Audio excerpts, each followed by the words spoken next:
Hello guys, welcome back to CUT express. कैसे हो आप सभी लोग? उम्मीद करता हूं कि आप सभी लोग अच्छे होंगे, मस्त होंगे और आपकी पढ़ाई पूरी तरीके से फुल स्पीड में चल रही होगी, फुल स्विंग में चल रही होगी। सो चलिए, हम आपकी उस फुल स्विंग को एक थोड़ा सा पुश करते हैं और तेज बनाते हैं।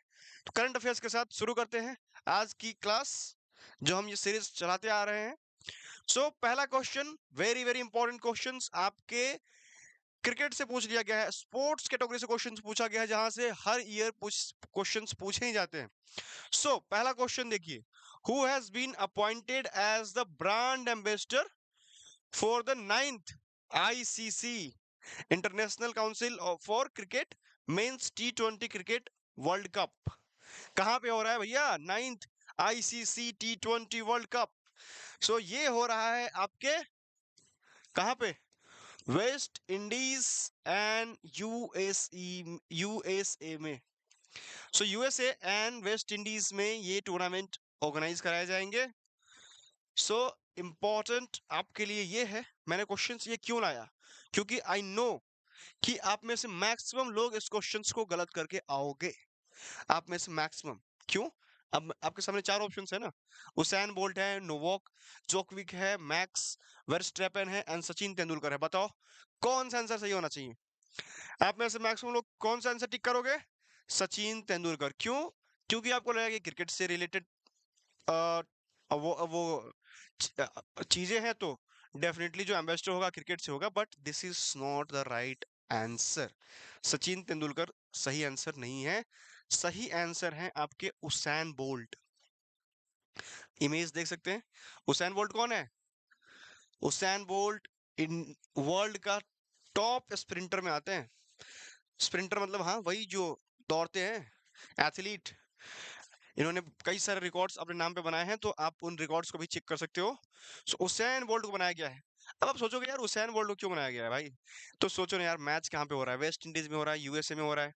यूएसए में ऐसे ही क्रिकेट को लेकर बहुत इंटरेस्ट रहता नहीं है। सो ये जो एरियाज हैं, और ये आपको पता होगा कि जो उसैन बोल्ट है कहाँ से आते हैं? जमैका से आते हैं। जमैका कहाँ है? तो वहीं पे है, सेंट्रल अमेरिका में ही आता है ना। सो जमैका से हैं, और इस यहीं पे आपका वेस्ट इंडीज भी आता है, यूएसए भी उसके पास में है। So definitely this person has a very very impactful presence over there. तो इसलिए इन्हें बनाया गया है, सो दैट ये मैच को प्रमोट करेंगे वहां पे, है ना। मैक्सिमम लोगों तक रीच आउट करने में हेल्प करेंगे। Next question, question number 2, who is awarded with the global energy transmission impact award 2024? अभी आप सब लोगों को पता होगा कि रिसेंटली क्या हुआ था इन इन्वायरमेंट से related? COP 20, COP 28, COP 20, COP 28 हुआ था। कहाँ पे हुआ था? ये हुआ था यूएई के सिटी, पॉपुलर सिटी दुबई में। जी हाँ, दुबई में हुआ था ये कॉप 28। सो दुबई में जब ये अवार्ड, ये इवेंट हुआ था, कॉप 28, कॉप 28, तो उसके प्रेसिडेंट कौन थे? उसके प्रेसिडेंट थे डॉक्टर सुल्तान अल जबर। सो क्योंकि यहाँ पे जो कॉप 28 हुआ, उसमें एक कंसेंसस डेवलप की गई थी, उसका नाम है यूएई कंसेंसस। सो यूएई कंसेंसस के रिगार्डिंग ये अवार्ड दी गई है, क्योंकि इनका कंट्रीब्यूशन बहुत इंपॉर्टेंट माना जा रहा है। क्योंकि आप जानते हैं ना, प्रेसिडेंट जब कोई बनता है किसी भी बड़े कॉन्फ्रेंस का या बड़े इवेंट का, तो उसकी सारी रिस्पॉन्सिबिलिटी होती है कि आप कैसे चीज़ों को ऑर्गेनाइज करोगे। जैसे G20 में इंडिया के पास अपॉर्चुनिटी आई थी, तो इट वाज इंडियाज ड्यूटी कि कैसे आप सारे वर्ल्ड को, ग्लोब को एक टेबल पे लाके एक फ्रूटफुल डिस्कशन और एक जो पर्पस होता है वो पर्पस अचीव कर पाते हो। सो इन्होंने वो पर्पस अचीव किया, इसलिए इन्हें और ये अवार्ड दिया गया है, डॉक्टर सुल्तान एल जैबर। ठीक है, चलिए। ये क्वेश्चन काफी इंटरेस्टिंग, काफी इंपॉर्टेंट है। Who has launched the voter in queue app for the information about queues at polling stations? अब बोलोगे भाई वोटर इन क्यू ऐप क्या है?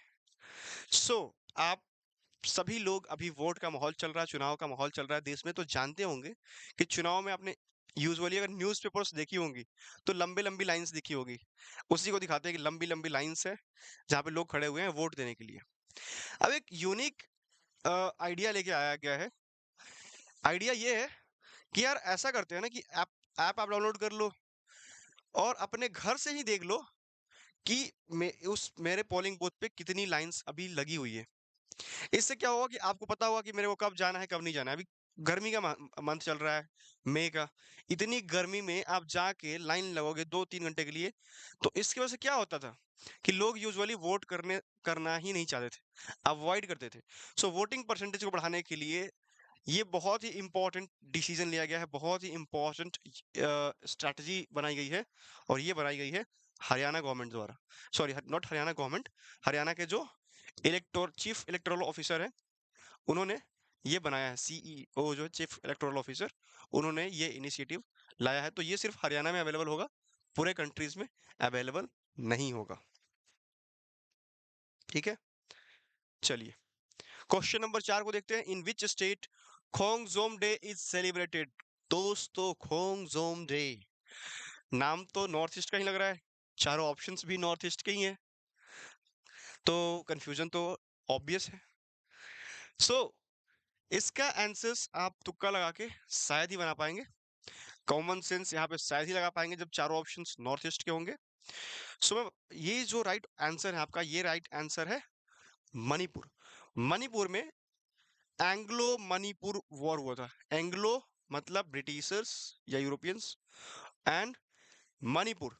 सो ये वॉर हुआ था। इस वॉर में क्या हुआ था, अंग्रेज जीते थे और यहाँ पे काफी ज्यादा लोगों की कैजुअलिटी हुई थी। सो इसी चीज को हम रिमेम्बर करने के लिए, स- याद करने के लिए ये डे सेलिब्रेट करते हैं, Khongjom day. All right. Who has developed the country's lightest bullet proof jacket? सबसे हल्का बुलेट प्रूफ जैकेट किसने डेवलप किया है? मैं आपको ना डेली बताता हूँ ये चीजें, कॉमन सेंस की कौन सी ऑर्गेनाइजेशन क्या काम करती है। अब इसमें कॉमन सेंस इजीली लगाया जा सकता है मेरे दोस्त, इजीली लगाया जा सकता है। बीईएल, भारत इलेक्ट्रिकल लिमिटेड बनाती है क्या? नहीं। DRDO, defence research development organisation, chances है। भेल, भारत हेवी इलेक्ट्रिकल्स लिमिटेड, बहुत ही कम चांस है। Hindustan aeronautics limited, aeronautics, plane, नहीं। सो राइट आंसर क्या होगा आपका? डीआरडीओ। डीआरडीओ यूजुअली यही सब चीज बनाती रहती है। ड्रोन्स बनाना हो गया, वेपन्स बनाने हो गए, बुलेट्स बनाने हो गए, ये सारे काम डीआरडीओ जो रिसर्च करती है उसके अकॉर्डिंग वो टेक्नोलॉजी डेवलप करती है कि कैसे ये चीजें बनाई जा सकती है। सो ये यूजुअली डीआरडीओ ही बनाती है। ठीक है, so lightest bullet proof DRDO.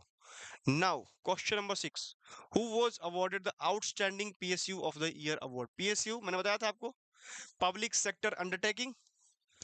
ये सेंट्रल गवर्नमेंट की भी हो सकती है, स्टेट गवर्नमेंट की भी हो सकती है, बट यूजुअली हम अब यहाँ अभी सीपीएसई की बात कर रहे हैं, सेंट्रल पब्लिक सेक्टर एंटरप्राइजेस। तो यहाँ पे 4 ऑप्शंस आपके सामने दिए गए हैं। Airport authority of India, AAI, BEL, Bharat electricals limited, HAL Hindustan aeronautics limited, IOCL, है ना, इंडियन ऑयल कॉर्पोरेशन लिमिटेड। सो चारों में से राइट आंसर क्या है? आउटस्टैंडिंग पीएसयू किसे बनाया जा सकता है?